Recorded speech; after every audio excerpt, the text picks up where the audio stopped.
এখন আমরা শিখবো কি 2 নম্বরের মধ্যে নিচের সেটগুলোকে সেট গঠন পদ্ধতিতে প্রকাশ করো।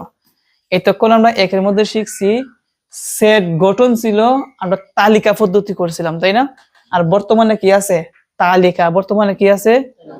আমরা তৈরি করব কি সেট গঠন। কি তৈরি করব? আমরা শুরু করি ক নাম্বার থেকে। গভীর মনোযোগ। ক সমাধান।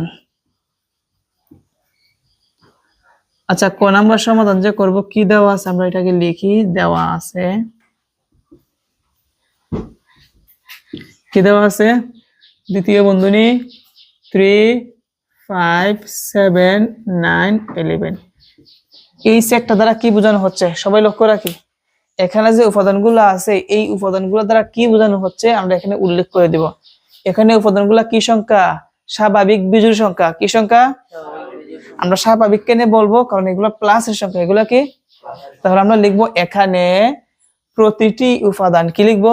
এখানে প্রতিটি উপাদান স্বাভাবিক বিজোড় সংখ্যা। স্বাভাবিক যারা 1 থেকে বড়, কারণ 3 এর আগের বিজোড় সংখ্যা কত? 1 না? এগুলা 1 থেকে কি বড়। 11 এর পরের বিজোড় সংখ্যাটা কত? 13। 13 অপেক্ষা কি ছোট। তাহলে আমরা এভাবে লিখবো এখানে প্রতিটি উপাদান স্বাভাবিক বিজোড় সংখ্যা যারা 1 থেকে বড় 13 থেকে ছোট তাদের সেট।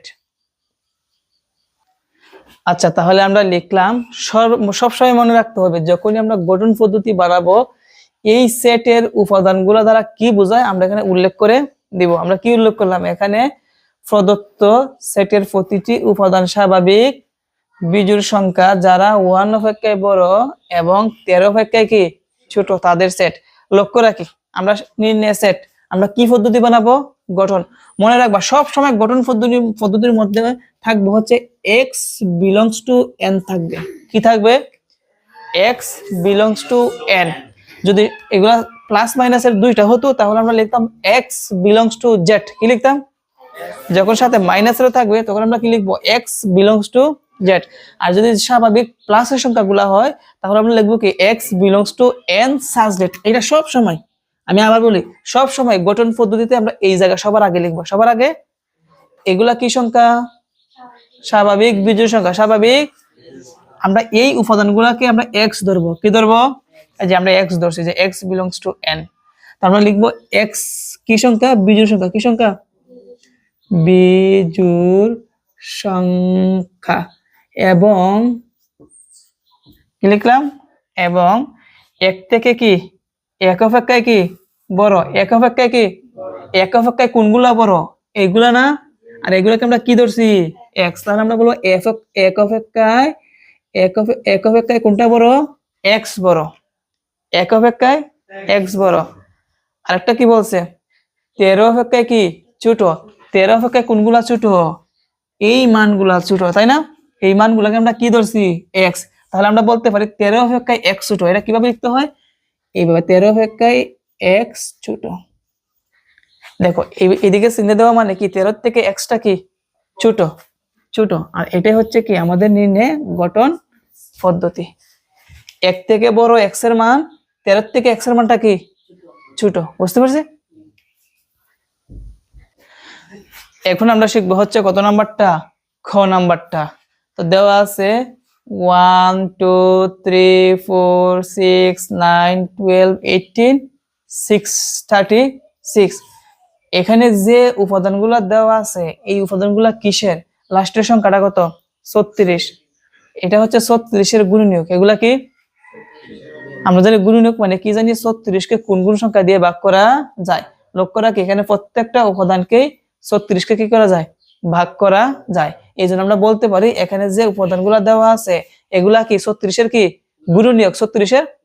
সেজন্য আমরা লিখবো এখানে প্রদত্ত সেটের প্রতিটি উপাদান স্বাভাবিক সংখ্যা যারা 36 এর কি গুণনীয়ক। তারপর আমরা লিখবো নির্ণয় সেট। আমরা যদি প্রথম কি দিতে হয়?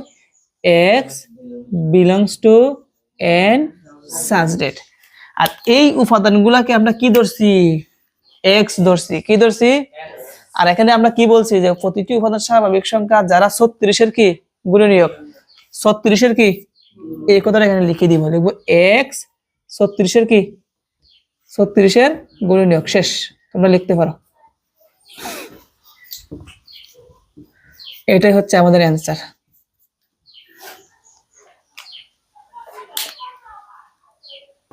এখন আসো আমরা শিখবো হচ্ছে ঘ নাম্বার।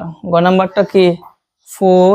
আমরা 4 এর নামতা বলি। 4 একে 4, 4 দুগুণে 8, 3 4 12, 4 4 16, 4 5 20, 4 6 24, 4 7 28, 4 8 32, 4 9 34, 4 10। আমরা দেখতে পেলাম এখানে যে উপাদানগুলো দেওয়া আছে এটা হচ্ছে 4 এর গুণিতক, 4 এর। সেজন্য আমরা লিখবো এখানে প্রদত্ত সেটের প্রতিটি উপাদান স্বাভাবিক সংখ্যা যারা 4 এর কি গুণিতক, এবং 40 অপেক্ষায় এগুলা কি ছোট। 40 অপেক্ষায় এগুলা কি ছোট বা সমান। সমান কথাটা কেন লিখবো? যেহেতু আমরা বলছি 40 থেকে ছোট, তো 40 থেকে ছোট তো আমরা জানি 36 থেকে পর্যন্ত, তাই না? যেহেতু 40ও আছে এজন্য সমান কথাটা লাগাতে হবে। কি লাগাতে হবে?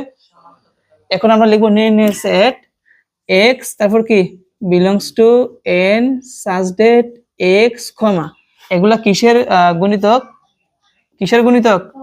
4 এর গুণিতক। তাহলে আমরা লিখবো 4 এর গুণিতক। গুণিতক এবং কি লিখলাম? এবং 40 অপেক্ষায় ছোট বা কি? এই এদিকে লক্ষ্য রাখো। 40 অপেক্ষায় ছোট বা সমান। কোনগুলা 40 অপেক্ষায় ছোট বা সমান? এইগুলা। এগুলাকে আমরা কি ধরছি? x। 40 অপেক্ষায় ছোট বা সমান, এটা হচ্ছে ছোট বা সমান চিহ্ন।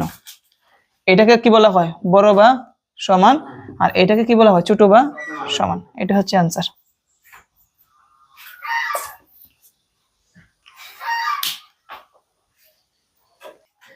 তাহলে আমরা 2 নাম্বারের আজকে আমরা গ নাম্বারটা শেষ করে দিব। তো গ নাম্বারটা হচ্ছে +-4 +-5 +- কি 6। যখনই তোমরা দেখবা প্লাস মাইনাস আছে তখনই আমরা ভাববো এটা কি সংখ্যা? পূর্ণ সংখ্যার সেট। কিসের সংখ্যার সেট? পূর্ণ সংখ্যার সেট। তো আমরা লিখলাম গ নাম্বার দেওয়া আছে, পূর্ণ সংখ্যার সেটটা লিখলাম। তারপর আমরা এটা উল্লেখ করে দিব এগুলা কি, এগুলা। সেজন্য আমরা কি লিখলাম? এখানে প্রদত্ত সেটটি পূর্ণ সংখ্যার সেট যাদের যখনই দেখবা প্লাস মাইনাস দেওয়া আছে প্রথমটাকে দিব বর্গ, প্রথমটাকে কি দিব, আর লাস্টেরটাকে আমরা কি দিব? কিউব দিব। কি দিব? কিউব। প্রথমটাকে দিব স্কোয়ার, শেষেরটাকে আমরা কি দিব? কিউব।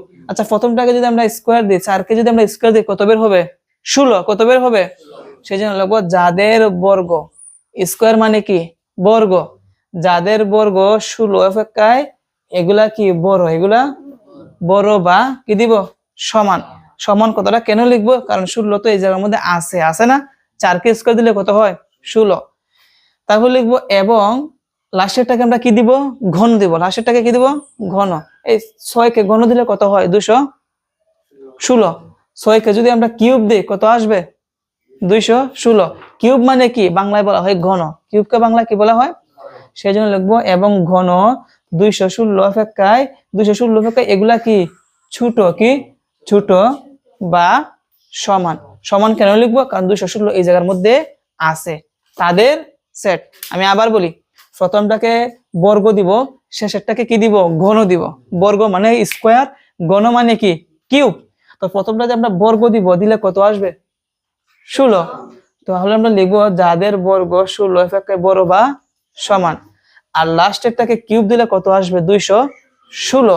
সেই জন্য লিখবো ঘন 216 অপেক্ষা ছোট বা সমান, তাদের সেট। অতএব নির্ণয় সেট x বিলংস টু, এখন কিন্তু আর n দেই নাই, এখন কি দিছি? z। z কেন? এগুলা কি সংখ্যা? পূর্ণ সংখ্যা। তো আমরা প্রথম কি বলছি? যাদের বর্গ। কি বলছি? যাদের বর্গ। তো বর্গ আমরা দেই, বর্গ মানে কি? x এর উপরে বর্গ দিতে হবে। এগুলাকে আমরা x ধরছি। তো কি লিখছি? x²। তো বর্গ বড় বা কি বলছে? সমান। বড় বা সমান চিহ্নটা কিভাবে দিতে হয়? এইভাবে বড়, নিচে কি? সমান। এদিকে লক্ষ্য রাখি, বড় বা সমান। কার থেকে বড় বা সমান? শুরু থেকে। কার থেকে? এবং আবার লক্ষ্য রাখি ঘন এবং কি? ঘন। তো আমরা ঘন দিয়ে, ঘন মানে কি? x³। ঘন মানে কি? x³। 216 অপেক্ষা ছোট বা কি? তো ছোট বা সমান চিহ্নটা কিভাবে? এইভাবে না? 216। আর এটাই হচ্ছে কি আমাদের অ্যান্সার।